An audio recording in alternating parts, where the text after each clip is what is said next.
Jon Albert enjoying this incredible landscape of the Grand Canyon.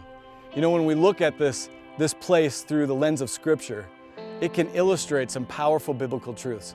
For example, we got this Colorado River that's flowing through the Grand Canyon. This river is flowing through a desert. And when a river flows through a region, it brings life to that region. It draws wildlife to it, it produces vegetation, and it's beautiful. But when that same river that is life-giving breaks out of its banks, becomes, shall we say, an undisciplined river, instead of being life-giving and a blessing to that region, it becomes destructive. The same is true for how we live. When we live a disciplined life, we become a blessing to other people, and people enjoy being around us.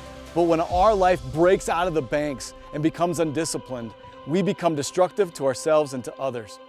But what does a disciplined life look like? Well, Paul teaches that to Timothy. He calls him to a disciplined life. And in 2 Timothy chapter 2, verses 4 through 6, he uses a soldier, an athlete, and a farmer to help him understand what it takes to live a disciplined life.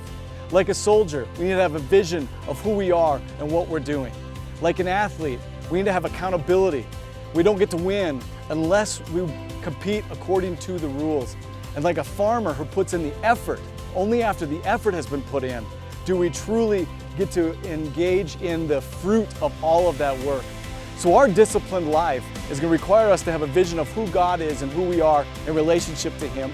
Trust that what He's calling us to is great, and moving out in zeal because of that trust. To be held accountable by His Word and to make sure that we put in the effort. Discipline is not natural to a fallen human being, but by the power of God that He's given to us through the blood of His Son, we can live a disciplined life. And like a river in a wasteland, we can be a blessing to others.